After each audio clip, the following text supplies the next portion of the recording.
चंद्रपूर काँग्रेसमधील गटबाजी पुन्हा एकदा चव्हाट्यावर आलेली आहे। प्रदेश अध्यक्षांच्या आदेशासमोर अखेर काँग्रेस नेते विजय वडेट्टीवारांना झुकावं लागलेलं असून प्रतिभा धानोरकरांनी बाजी मारली आहे। तर चंद्रपूर महानगरपालिकेसाठी अखेर काँग्रेसचा अखंड गट नोंदवण्यात आलेला आहे। खासदार प्रतिभा धानोरकर यांनी माहिती दिली की एकूण 27 नगरसेवक सोबत आहेत, मात्र प्रक्रियेमध्ये एक पेच निर्माण झालेला आहे। 13 नगरसेवकांची पडताळणी ही पूर्ण झाली असली तरी वडेट्टीवार गटाच्या 14 नगरसेवकांची प्रक्रिया ही अद्यापही बाकी आहे। दरम्यान सलग आलेल्या सुट्ट्यांमुळे या 14 नगरसेवकांची पडताळणी ही रखडली आहे। त्यामुळे आता सर्वांच्या नजरा या 27 जानेवारीकडे लागलेल्या आहेत, जेव्हा ही प्रक्रिया पूर्ण होणार आहे। तोपर्यंत चंद्रपूरच्या राजकारणातला हा सस्पेन्स कायम राहणार आहे।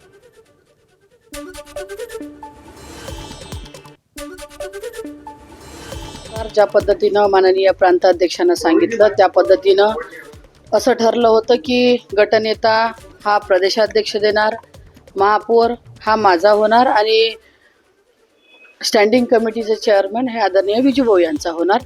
त्यानुसारच सगळं ठरल्यानंतर या गोष्टी आता वेळेवरती त्यांनी गटनेत्याची मागणी केली, पण गटनेता प्रांताध्यक्षांना सांगितलं होतं की ना धानोरकरच्या गटाचा राहील ना वडेट्टीवारच्या गटाचा राहील, गटनेता हा प्रांताध्यक्ष देईल आणि प्रांताध्यक्षांना जे नाव दिलं त्याच नावाचा गटनेता आम्ही या ठिकाणी देऊन रीतसर आम्ही पक्षाचा गट या ठिकाणी फॉर्म केला।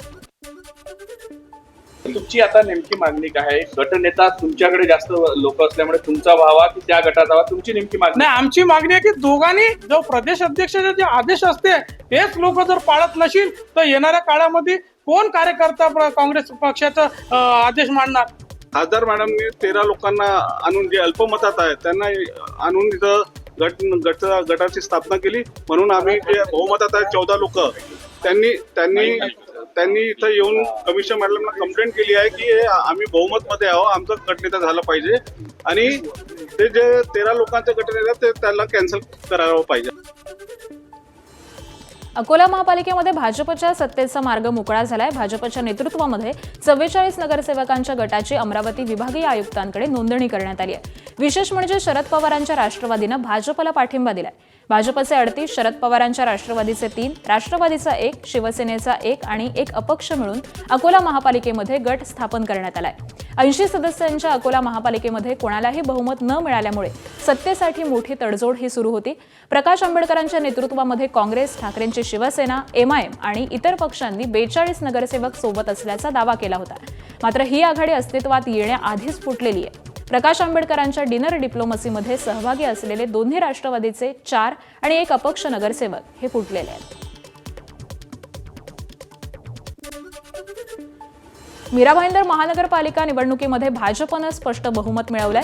असं असताना देखील विरोधी पक्ष म्हणून काँग्रेस आणि शिवसेनेच्या नगरसेवकांनी एकत्र येत शहर विकास आघाडीची स्थापना केली आहे। त्याची माहिती परिवहन मंत्री प्रताप सरनाईक यांना दिली आहे। त्यामुळे महानगरपालिका निवडणुकांच्या नियमानुसार सत्ताधारी पक्ष या व्यतिरिक्त सर्वाधिक संख्येचा गट असलेल्या पक्ष किंवा आघाडीला विरोधी पक्षनेता पदाचा अधिकार मिळतो आणि त्यानुसार शहर विकास आघाडी ही महापालिकेतील सर्वात मोठी विरोधी आघाडी ठरत असल्यामुळे विरोधी पक्ष नेतेपद मिळण्याचा मार्ग हा मोकळा झालाय। दरम्यान महापालिकेमध्ये एकूण 95 नगरसेवक हे निवडून आलेले असून कायद्यानुसार 5 स्वीकृत नगरसेवक हे नियुक्त होणार आहेत।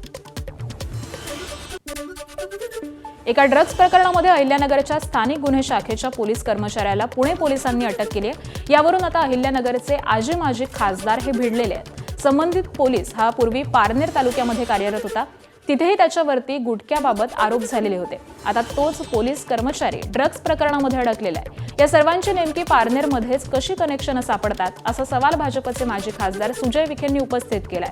तर काहींनी निलेश लंकेंचं नाव घेतल्याशिवाय दिवस जात नाही, पारनेरला बदनाम करण्यापेक्षा शिर्डीमध्ये काय सुरू आहे त्याकडे लक्ष द्या, असा पलटवार निलेश लंके यांनी केला। हे व्यक्ती जे पारनेरहून आले होते हे कोणाच्या शिफारशीने आले याचं उत्तर एसपीने द्यायला हवं।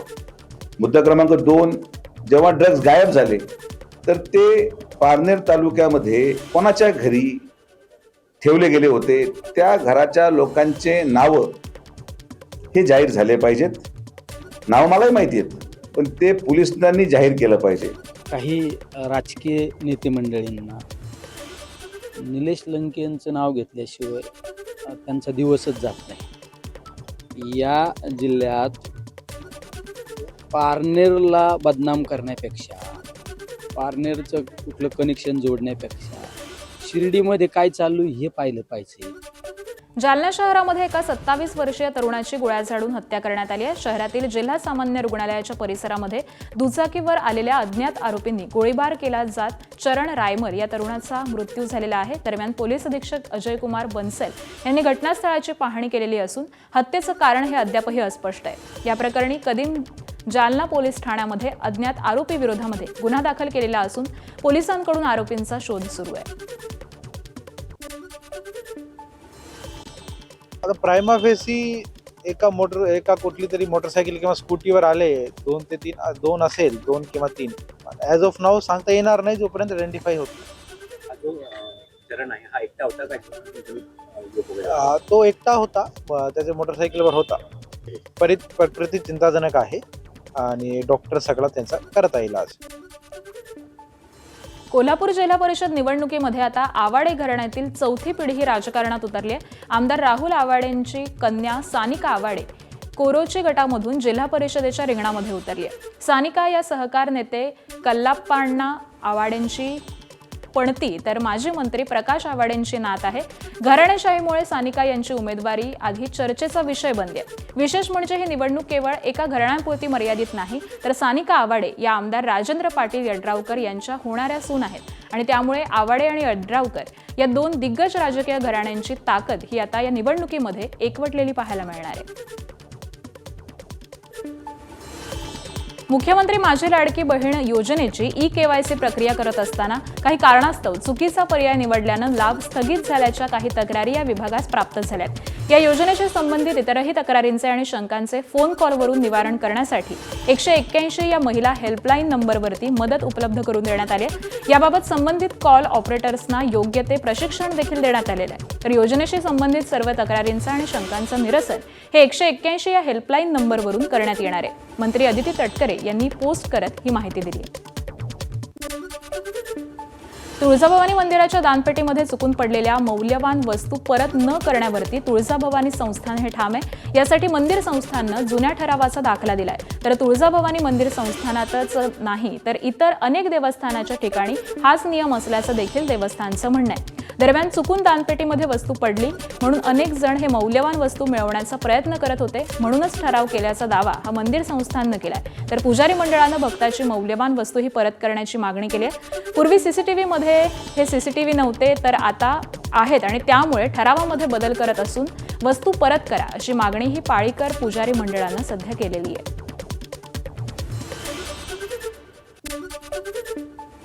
दिवसापूर्वी एका भक्ताची अंगठी दानपेटीमध्ये पडली.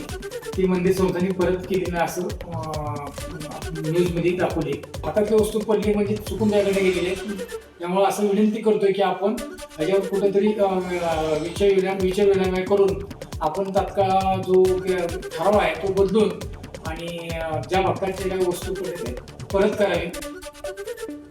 कल्याणमध्ये रेल्वेच्या दक्षता विभागानं एका मोठ्या फसवणुकीचा पर्दाफाश केलेला असून एक तोतया इन्स्पेक्टरला रंगेहात पकडले. रेल्वेच्या दक्षता विभागानं सापळा रचून हरीश कांबळे नावाच्या तोतया दक्षता इन्स्पेक्टरला बेड्या ठोकलेल्या आहेत. तर एका बुकिंग क्लार्कचे DRM कार्यालयामध्ये अडकलेले पैसे हे काढून देण्याच्या नावाखाली त्याने 60,000 रुपयांची मागणी केली होती. मात्र जाळ्यामध्ये अडकण्यापूर्वीच दक्षता विभागाला याची कुणकुण लागली आणि बुकिंग क्लार्ककडून 20,000 रुपये स्वीकारताच पथकानं झडप घालून हरीशला रंगेहात अटक केली आहे. वाशिमच्या पंचाळा गावामध्ये ग्रामसभेदरम्यान ग्रामविकास महिला अधिकाऱ्याला धक्काबुक्कीची घटना घडली आहे. गट ग्रामपंचायत सरकुंडी, मोहगव्हाण आणि पंचाळा गावातील सभेमध्ये वार्षिक हिशोब न दिल्यामुळे ग्रामस्थ हे आक्रमक झाले आणि त्यांनी धक्काबुक्की करत महिलेला गावाबाहेर काढलं. दरम्यान महिला कर्मचारी नेहमी नागरिकांना उद्धट वागणूक देत असल्याचा ग्रामस्थांनी आरोप केलाय. या प्रकरणी वाशिम ग्रामीण पोलिसांमध्ये गुन्हा दाखल करण्यात आला. तेलंगणा जागृतीच्या संस्थापक के कविता यांनी पंतप्रधान नरेंद्र मोदींना पत्र लिहिलेलं आहे. नेताजी सुभाषचंद्र बोस यांच्या समर्थनार्थ अंदमान आणि निकोबार बेटांचं नाव बदलून आझाद हिंद ठेवावं अशी मागणी या पत्राद्वारे करण्यात आली आहे. उत्तर प्रदेशचे मुख्यमंत्री योगी आदित्यनाथ यांनी श्रीराम जन्मभूमी तीर्थक्षेत्र ट्रस्टचे अध्यक्ष महंत नृत्य गोपाल दास यांची भेट घेतली. लखनौमध्ये मेदांता रुग्णालयामध्ये जाऊन त्यांनी गोपाल दास यांची भेट घेत त्यांच्या प्रकृतीची विचारपूस केली आहे. 87 वर्षीय महंत नृत्य गोपालदास यांना श्वास घेण्यास त्रास आणि मूत्रपिंडाशी संबंधित समस्यांमुळे आयसीयूमध्ये ठेवण्यात आलेलं आहे. डॉक्टरांच्या मते त्यांची प्रकृती ही सध्या गंभीर आहे पण स्थिर आहे.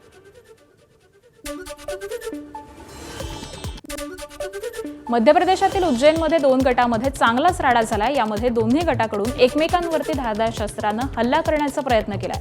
दोन्ही गटाच्या लोकांकडून तलवार, लाठ्या-काठ्या घेऊन रस्त्यावरती फिरताना हे तरुण दिसलेले आहेत. आंदोलकांकडून गाड्यांची तोडफोड करण्यात आली आहे. त्याबरोबरच गाड्यांना आग देखील लावण्यात आलेली आहे. तर या प्रकरणामध्ये आतापर्यंत 5 ते 6 जणांना अटक करण्यात आली आहे. गाझियाबादच्या इंदिरापूरमधील एका इमारतीच्या लिफ्टमध्ये एक महिला आणि पुरुष अडकलेले होते. यानंतर शिप्रा प्लाझा या इमारतीतल्या सिक्युरिटी स्टाफची एकच धावपळ झाली.